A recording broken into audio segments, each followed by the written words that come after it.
Hey, architecture firm owners and emerging leaders. Get ready for unparalleled insight into the development of a world-class architecture firm and a worldwide organization driving the digital transformation of the design and construction industry. With Build Smart, the podcast that's changing how our profession operates. We share the incredible stories behind innovation in the building industry with my friend and co-host, Patrick McLeamy, FAIA, former CEO of the international architecture firm, HOK. You know, Yamasaki's office or firm lasted during his lifetime. And when he passed away, I think that was the end of the Yamasaki office. Helmut did not want that. He wanted a firm that would live out and grow beyond the founders. In Season 1, discover the untold stories behind HOK's meteoric rise, from 150 employees in St. Louis to a powerhouse with over 1,900 staff members and 27 offices worldwide. You know, they weren't as polite as the Kojima people. That was just boom. And anytime you have a creditor, whether it's Kojima or the bank, that wants their money, unless you can raise money someplace else, you are out of business. Bankrupt. And hold on tight for Season 2, where Patrick takes us on a new adventure as chairman of Building Smart International, shaping the future of digital transformation in the design, construction, and operation of built assets. Ian Howell, Ken Harold, and I, Ken was my technical representative from HOK. The three of us took a tour of Europe of 5 cities in 5 days. Very busy time. Simply follow the link in the show notes to subscribe to Build Smart now and uncover lessons that will transform you and your architecture firm.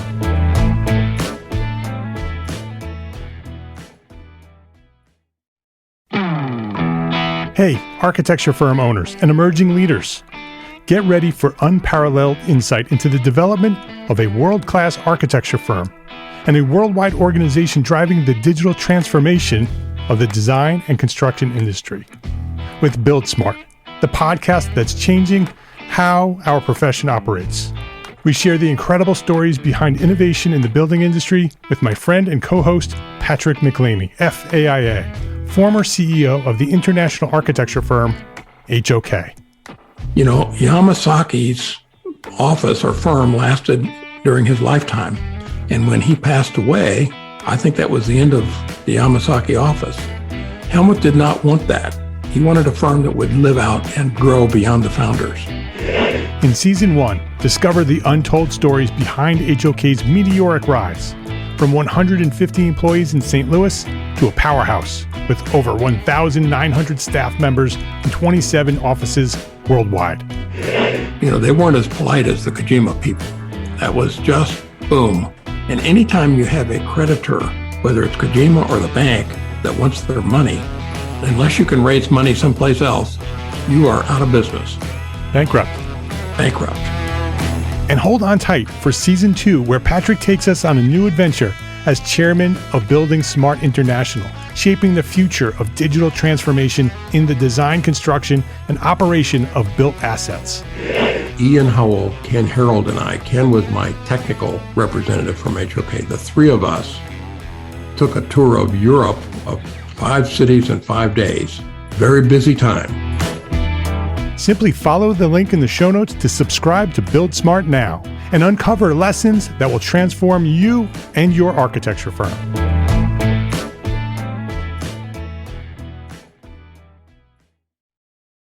We all want to build a better business so we can be better architects. Well, a better business starts with planning your profit. Download our free course, Profit for Small Firm Architects, at EntreArchitect.com/free course. EntreArchitect Podcast, episode 140.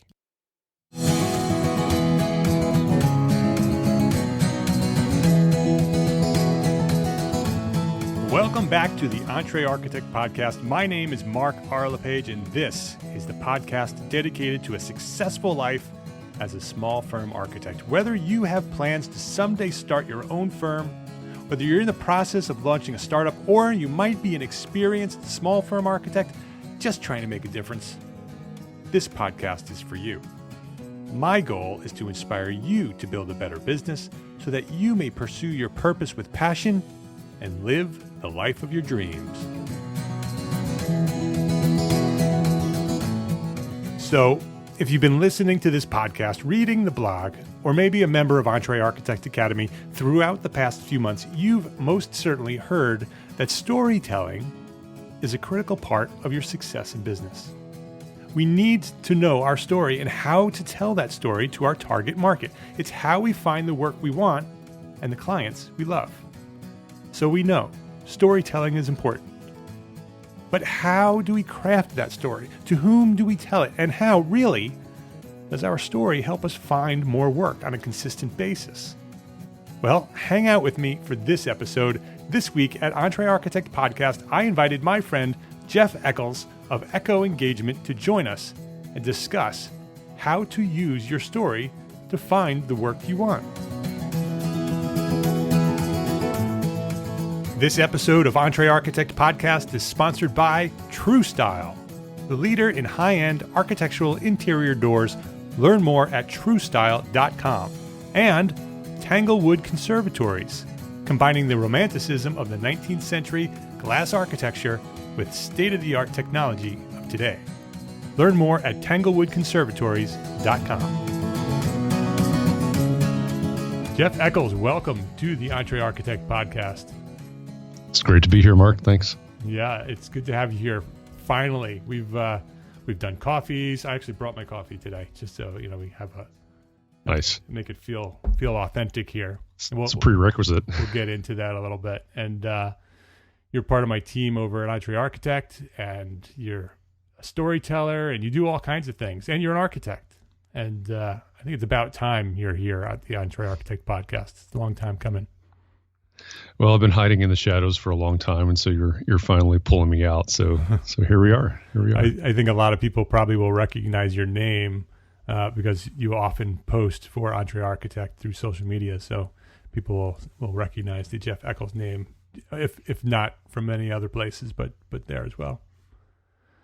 So let's get into this. Let's start where we always start. Let's hear your history, your origin story as an architect. Where did you learn about architecture, and what inspired you to become an architect? And then give us that journey to find where you are today. Yeah. Well, I guess to go way back, my dad was transferred to Chicago when I was a kid, and so I ended up growing up not far from a lot of the Frank Lloyd Wright homes, Unity Temple. Later, as an adult, I ended up walking past Unity Temple every day. But so that that was sort of a traumatic point. Moving from Atlanta to Chicago as a young kid, and sort of culture shock in a very real way. But ending up in the land of Frank Lloyd Wright, and then watching This Old House with my dad every Saturday morning, when it was on once a week on PBS. Yeah. That those were probably the formative years that eventually led to going to Ball State, the College of Architecture and Planning there, and graduating with a couple of degrees in architecture from Ball State, and getting into the profession, working first in Chicago and then moving to Indianapolis and working for firms big and small over the years, essentially from 3 people to what was at the time, I think we were the 5th largest firm in the world at one time, one of the firms that I was working for. So kind of the full spectrum in terms of firm size, and eventually forming a couple of firms, leading some firms, but always playing some sort of marketing role everywhere I was for I actually did the math this morning, about 24 years working in firms before eventually going out on my own into a not really an architecture practice anymore. Yeah. So talk about that. Talk about what you're doing now and your transition from architecture to what you're doing now. I think that's interesting. I don't know the whole story, so I'm interested to hear it. Yeah. Well, so 6 or 7 years ago, maybe, like I said, I had been playing marketing roles and business development roles. If you look at my titles, some of them were marketing, director of marketing, business development head, those type things. But for some reason, I had this thought in my head that architects had the inherent skills and training to be great marketers. But as most of us know, by and large, architects are terrible marketers. Right. You look around and you meet architects, and you look at some of the larger firms, and many of those people doing marketing and business development are not architects.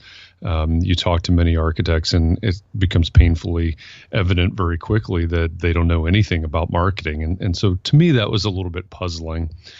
And so what that eventually turned into was a site that I launched called architectoftheinternet.com. And, some of your audience will recognize that name. I still write and post there occasionally, but it was really my exploration into why many architects are not great marketers, and how they can be. And with a particular focus on digital and social media, but marketing in general. So architectoftheinternet.com was really the start. Very shortly after that, I was tapped by someone that was running, had been involved with the AIA, American Institute of Architects. It was a classmate.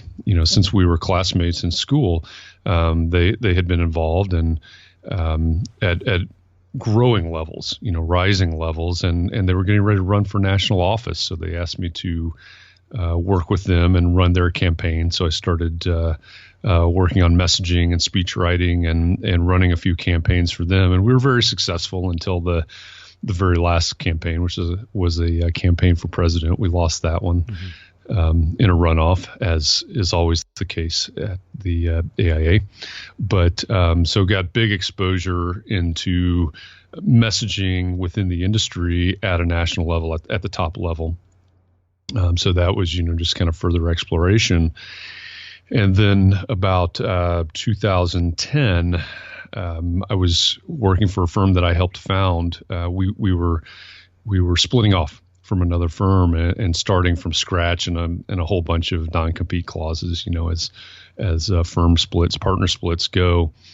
And so that was really the testing ground. It's how do we go from zero to success in a really it was end of 2009, beginning of 2010. So the economy was, it wasn't 2007, it wasn't 2008, but it was still really tough economy. So how do we go from zero to some sort of a success very quickly? Because, none of us were working off of the $1 million+ our father left us or anything like that. So we had to ramp this up very quickly, and I wrote published a case study relatively recently called 0 to 10 million in 4 years or something. I forget the title now, but it was really outlining how we went from that zero in non-competes to $10 million in construction in just under 4 years. We'll link that up on the show notes. So anybody who wants to read that, you can go to EntreArchitect.com/episode 140, and we'll have a link there for it. Great. So that, like I said, that was really the testing ground. It's okay. I've been doing this. I've been talking about this. I've been designing this, the messaging, the branding, the storytelling. Now it's really got to work. Life depends. Economic life and life of this firm depends on this working. And so we were successful there.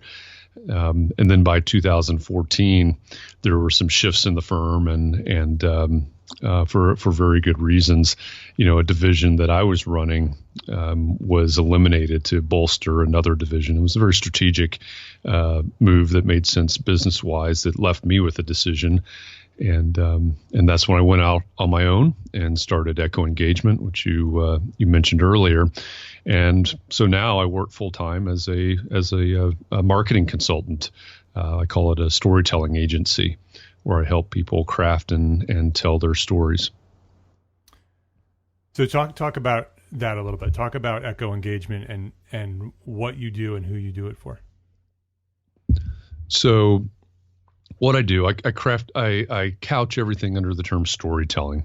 It's marketing, yes. It's branding, yes. But to me, the most important aspect of all of that is that you have a compelling story to tell, and everybody does. It's just, are you crafting it and are you telling it in a way that's compelling? And one thing that I say is that, especially in professional services, especially in fields like architecture, where we depend heavily on repeat clients and referrals, you've got to be crafting and telling a story that resonates so powerfully with your ideal client that they feel compelled to share it with someone else. And that's really the key. That's the key to business development. That's the key to marketing in professional services. So at Echo Engagement, that's what we do. We help people craft and tell those stories, and then distribute them, which, we can get into things like that later. But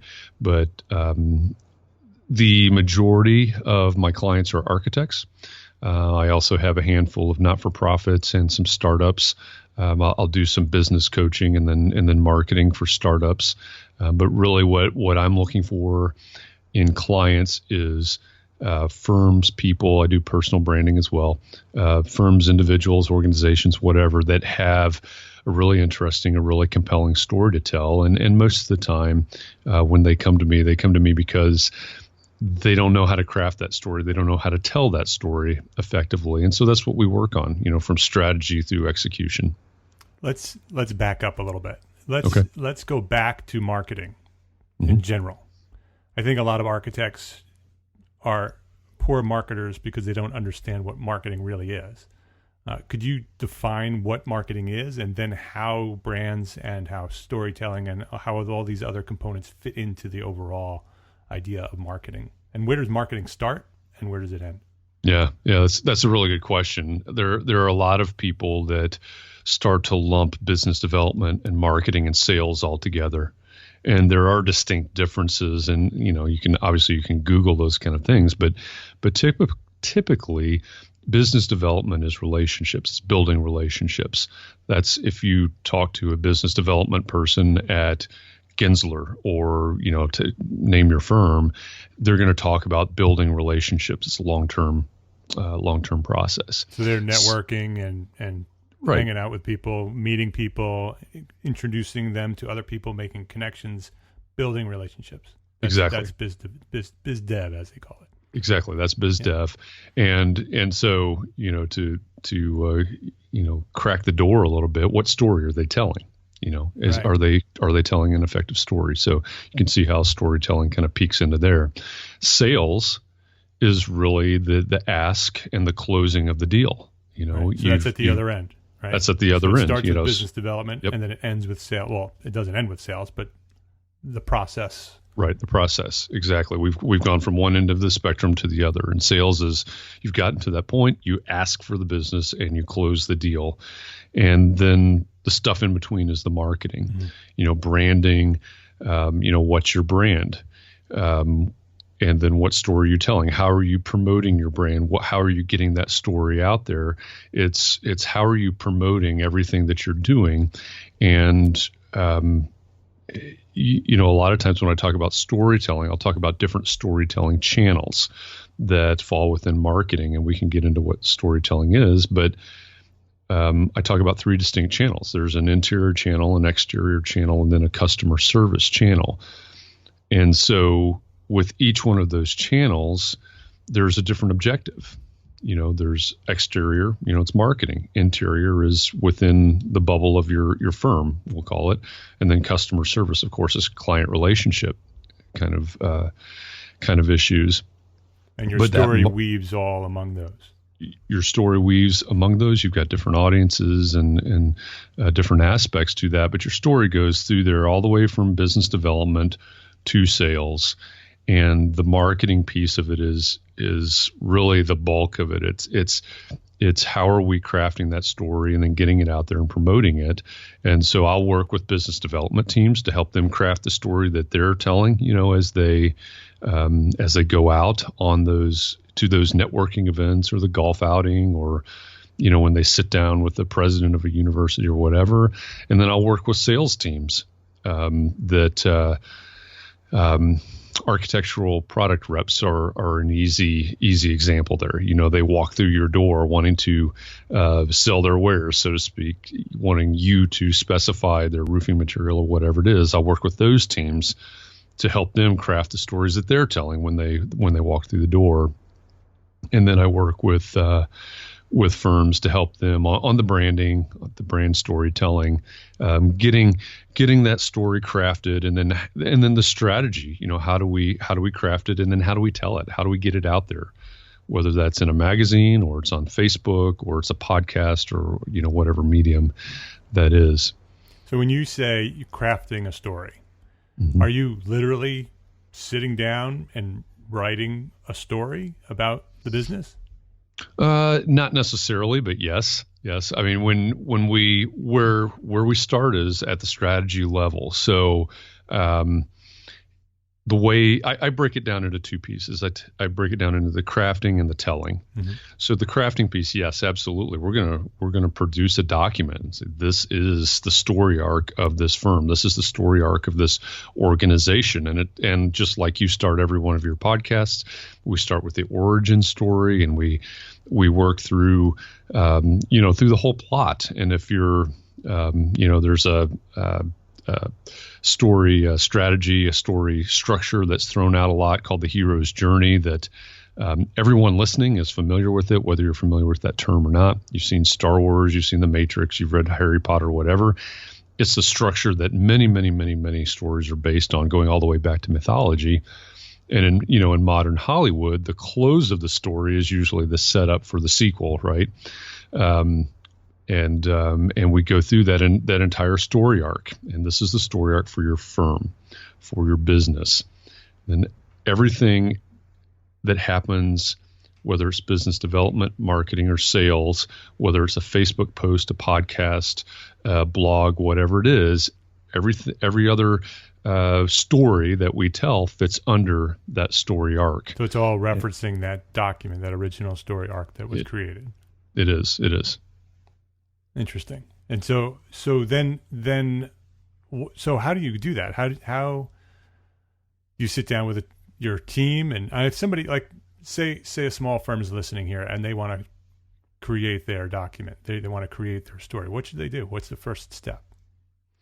Well, the first question I ask every single one of my clients is, why do you do what you do? And the thing that usually triggers in most people's head is the Simon Sinek TED Talk. Simon Sinek is a brilliant guy that wrote a book called Start With Why. He's got a TED Talk where he explains the why. Why do you do what you do? What is your purpose? What's your mission? And what I tell my clients is, you've got to understand what your why is. Why is it that you do what you do? And so if I'm on stage at an AIA event and I start talking about why, and I ask someone, well, what's your why? Well, our why is we design schools for elementary children.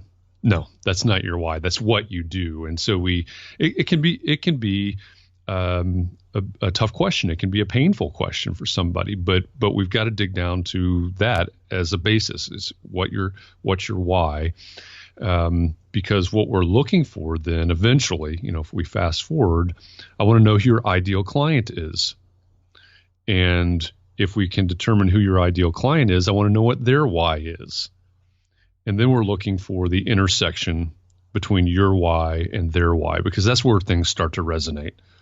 If we can get everybody on the same wavelength, on that same why, then we've really got something going there. But that's what we start with. We start with the why. We start with the backstory, and then we start identifying. If you do design schools for elementary kids, who's your ideal client? And I want to know literally who is a real live human being. There are companies out there, HubSpot, Marketo, others that talk about buyer personas, that talk about, they define it in a different way. It's usually a demographic. It's we're looking for marketing managers in the Pacific Northwest, for companies between 15 and 20 employees. That's not what I'm looking for.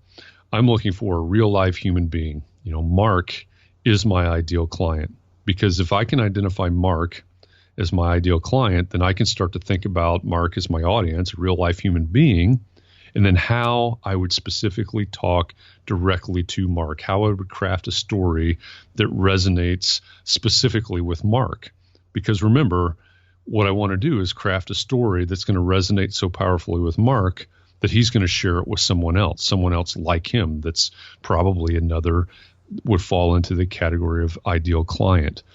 So we work through, strategy wise, we work through the why, the ideal clients, the markets, all those sort of normal marketing strategy pieces. And then we wrap it all up into the story of the firm, the story arc that's going to guide all the activities, all the brand, all the story crafting, storytelling for that particular client. So once that story arc is created, it's not necessarily something just, okay, we have the story arc created, that we posted on our website, and this is the story we tell over here. And it's right. I mean, if you have the full story arc, we're just referencing that story and saying, and sort of telling sub-stories in different places and these different channels that you're talking about. You're not just regurgitating that big, long story to everybody you meet in every channel. You're referencing that document to create other stories based on the big story, right? So explain how that works and how you would use that big document. Yeah, that's exactly right. Everything, like I said earlier, everything has to reference back to that. Everything, a lot of times I'll say everything has to fit under that story umbrella. That's the litmus test. If I'm going out to a networking event and I've got this elevator pitch in my head, if the litmus test is if it doesn't fit under that story umbrella, that's the wrong story. But yes, we've got different channels. We have different objectives. Are we trying to find new clients? Are we trying to recruit the best employees from the local university? What is it that we're trying to achieve? And so when we're crafting these different stories, no matter what it is, and back to your question about is it a written document, your storytelling, the telling piece of that can happen through any media. It could be photographs on Instagram or a podcast or videos on YouTube or whatever it is. But whatever we're creating and for whatever purpose, and that's got to be part of the strategy too, there's got to be a purpose to every single one of these stories. This isn't a hobby. We're just not randomly telling stories as we go. We have a purpose in mind, which usually references back to a marketing funnel. But whether we are, if we're trying to recruit the best graduates from the local university, then we're going to be telling a story that is intended to resonate with these 20-somethings as they come out of school. So this is our why. This is our firm's why. This is why we do what we do, and who we do it for, and all those things. And so we're now creating a story focused on those recent graduates and hoping that we're going to find the people that our why resonates with these graduates, because that's what you want. You want people that want to work at your firm. You're not just looking for the best Revit person or the best watercolor artist or whatever it is that you're looking for in an employee. You're not looking for necessarily the absolute best one. You're looking for the best one plus the one that wants to work for you, plus the one that has heard your story and it's resonated with them. And that's the key to all these things, whether we're talking to a prospective client or a prospective employee. If you have prospective investors, you're looking for people that identify with your why, because there's going to be that connection, that strong connection that's not going to dissolve the first time there's a hiccup, the first time there's a cost overrun, the first time there's some sort of blow up in the office, like you ran out of coffee or whatever the important things are. You're looking for people who, like earlier I said, you're on the same wavelength, but you're looking for that deep connection, that emotional connection that can be made with whoever your audience is and for whatever purpose. And all those sub-stories, the purpose of those sub-stories is to make those connections. Let's take a quick break here to say thank you to two new platform sponsors at EntreArchitect. True Style Doors, and Tanglewood Conservatories. As platform sponsors, these companies have provided funding and support for our overall mission to become an influential force in this profession of architecture. They recognize the need for small firms to build better businesses in order to be better architects. True Style is passionate about providing us small firm architects with the inspiration and tools to transform our designs with the most distinctive, authentic, and special doors available. With more than 400 made-to-order styles, True Style offers premium MDF doors for painted applications and 20 standard species of wood across all architectural categories, from traditional to contemporary and everything in between. Every True Style door is made to order. True Style, driven by design. Visit TrueStyle.com and start designing your doors today. That's True Style, TrueStyle.com. Tanglewood Conservatories custom designs and builds authentic residential and commercial conservatories, combining the romanticism of 19th century glass architecture with state-of-the-art technology and master craftsmanship. Whether your designs call for a pool enclosure, a gazebo, a greenhouse, or a unique light-filled living space, Tanglewood Conservatories will help you create a custom masterpiece for your clients. Tanglewood Conservatories, anything else is just another room. For more information, visit tanglewoodconservatories.com. And so, of those three channels, you have external, internal, and customer service. So external is marketing and branding and that type of, you're trying to attract customers and clients to your firm. Internal is building the culture within your firm, and the customer service is clients that you have, and you're serving those clients. And so you're using this overall story arc to serve each one of those channels. So let's say, our friends who are listening here, let's say that they're small firms and that they're, let's pick a market that they're serving residential clients doing large additions and alterations. Now they have this story, they've created this story arc. What do they do with it now to get more work consistently coming through the door? To get more work, and no matter what market you're looking at, it's important to understand, just like in Hollywood, just like someone that writes a book, no matter who the storyteller is, there's always a specific audience.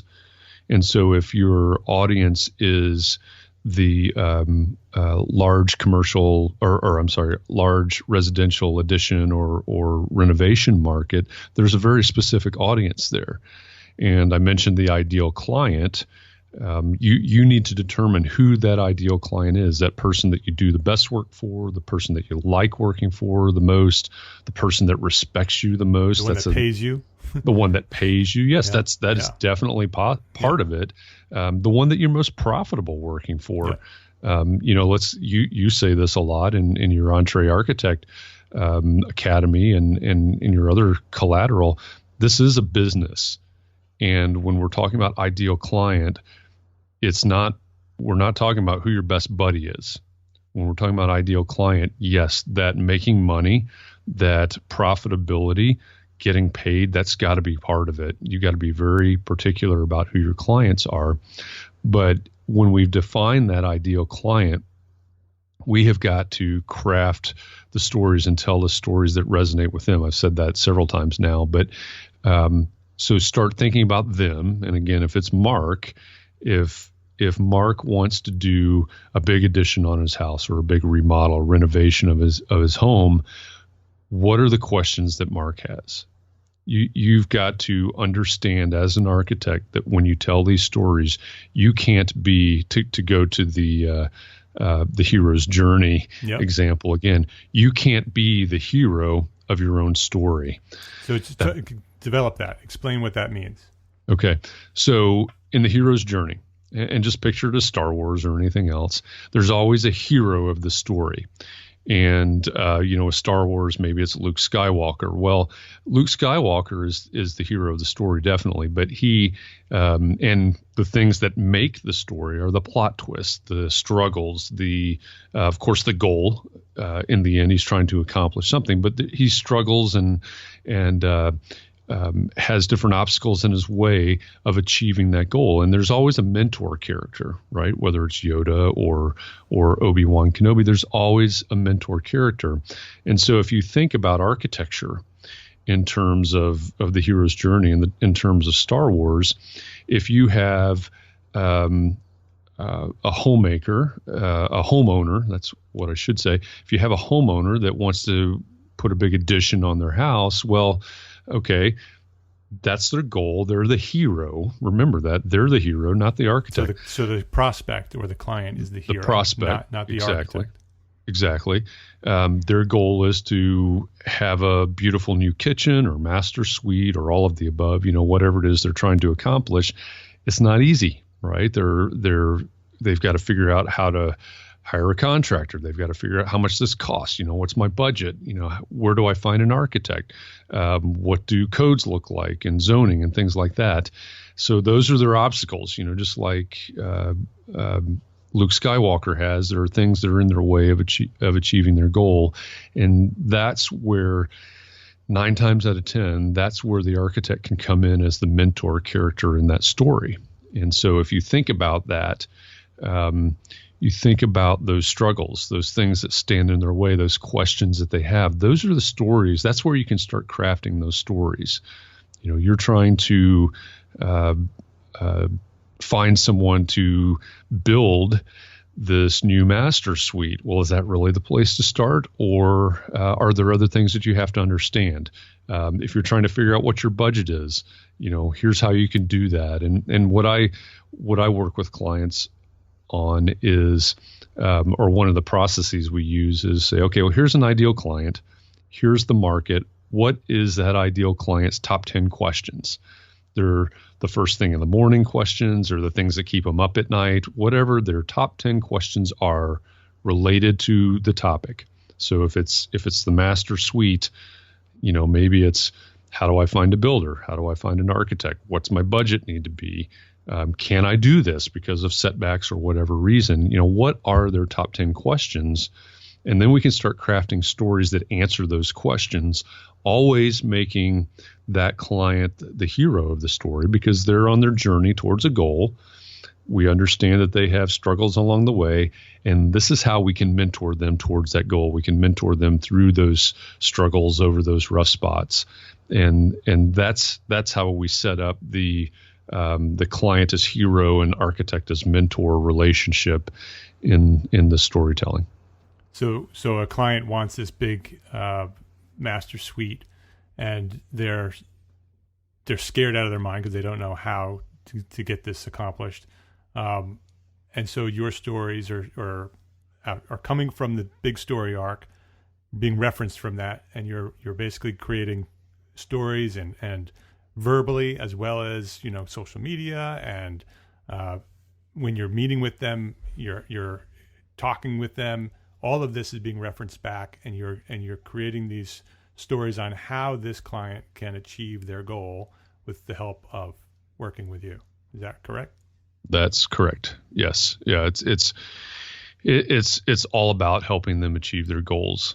When someone is looking for an architect, I use the example sometimes of a community center.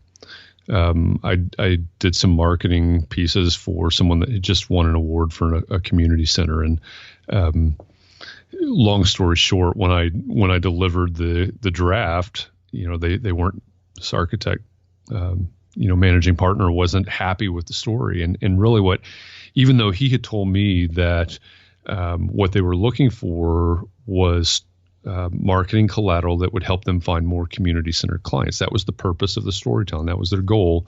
When I delivered it to him, what he really wanted, what he was really expecting, was a celebration of these awards that they had just won for this new community center. And what I told him was, listen, if you're trying to find more community center clients, think about the first things they think about when they wake up in the morning. One of those, back to those top 10 questions, one of those questions is not guaranteed, is not, how do I find an award-winning architect? Right.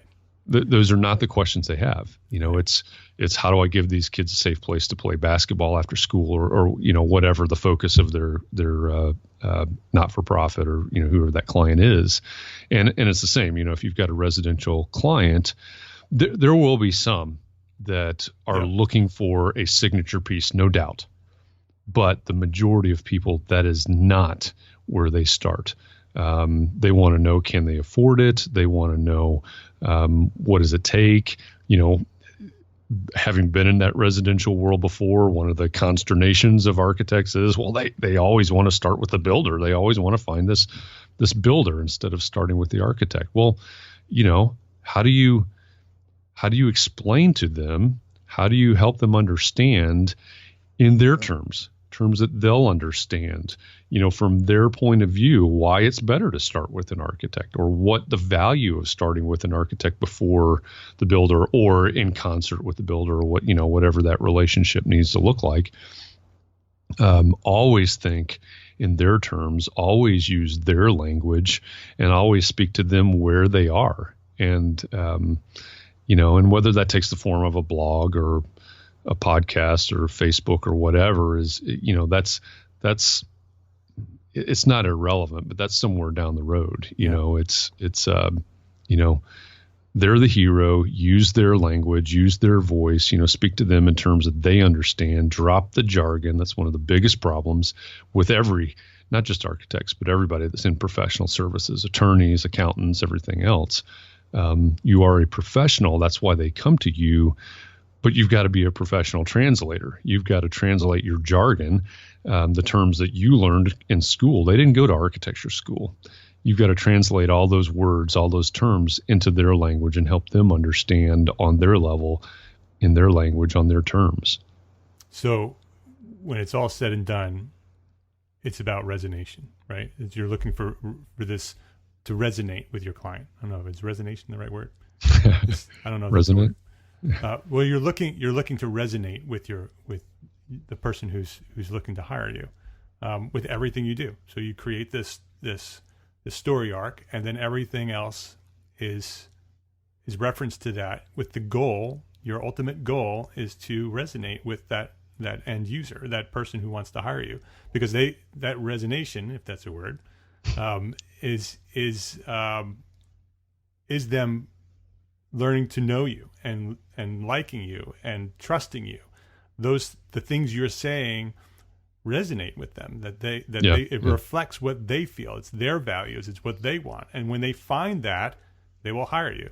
And so if you know your market very specifically, and you know that ideal client, and you know what they want and how they think and what they eat for breakfast and how they make their decisions and what they drive, if you know that person so intimately that you know what they think and what they want, then you can craft your story to resonate with their story. And when that, like what Jeff said, once that happens, they want to hire you. And so if you're looking for more work, more consistent work, you need to define that ideal client and then figure out how to resonate with that client. And those clients will come to you and start looking for you to do their work. So that's a great strategy. So start writing your story, right? That's the bottom line, is start writing your story, crafting your story, and then tell it in the right channels to the right people, and you'll find some resonation. I'm going to look that word up and see if that's real. If it's not real, put it in the show notes and tell me what the right word is. I'm going to look it up as soon as we're done here. But that's some really good stuff there, Jeff. I appreciate you coming here today and talking about this. Well, thanks, Mark. I appreciate the opportunity to kind of step out of the shadows and tell the story. Yeah, I appreciate all you do, because you're doing a lot for me at EntreArchitect. You're helping us with branding. You're one of our facilitators in the small groups in the academy. So you're helping us build this thing that we call EntreArchitect. So I wanted to just publicly acknowledge your help with that, and thank you very much for all the work you do for us. Well, thanks. I appreciate that. And, for all those listeners out there that may not be members of the Academy, I talked about my my exploration of why architects weren't great marketers. If we think about the academy being much larger than that, there's every aspect of business that we all know that especially small firm architects struggle with. Those are the things that are covered in the academy, not just marketing, but it's a very similar exploration to where I started exploring the marketing piece. So if you're not a member of the academy and you're struggling with those things, you might consider it, because there's help out there. We can all get better in all of these aspects. Yeah, it's there to help. That's what it's for. We're gonna build this profession from the bottom up. There you go. Yeah. So Jeff, thanks for sharing your knowledge here today on EntreArchitect Podcast. Absolutely, Mark. My pleasure. Complete show notes and a direct link to download this episode will be found at EntreArchitect.com/episode 140. I love this episode. I can talk about storytelling all day long. I love the idea of putting together a story and being able to tell it to different people in different places and having something to reference like that. It's such an interesting topic for me. And I think it's so useful for architects to do that. To connect with Jeff and to learn more about his work at Echo Engagement, visit echoengage.com. We didn't talk about that during the episode, so I wanted to make sure that you had that information. It's Jeff's got a lot of really valuable information. He writes a blog. You want to check that out. So echoengage.com. My name is Mark Arlepage, and I am an entrepreneur architect, and I encourage you to build a better business so you can be a better architect. Love, learn, and share what you know. Thanks for listening. See you next week.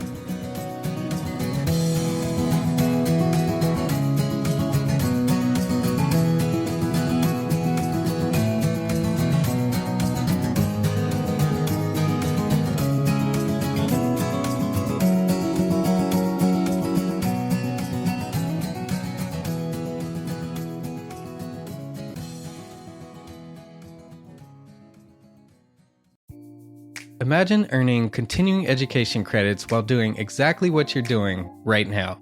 Well, you can. Gable Media has revolutionized the way you earn your continuing education credits with a groundbreaking approach. Forget running around town and scouring the internet for credit-worthy courses. Fulfill your CE requirements effortlessly by listening to engaging podcasts just like the one you're listening to now. Our podcasts are designed to educate, entertain, and inspire, all in a user-friendly environment. But wait, there's more. Architects, Gable Media is also approved as an AIA continuing education services provider.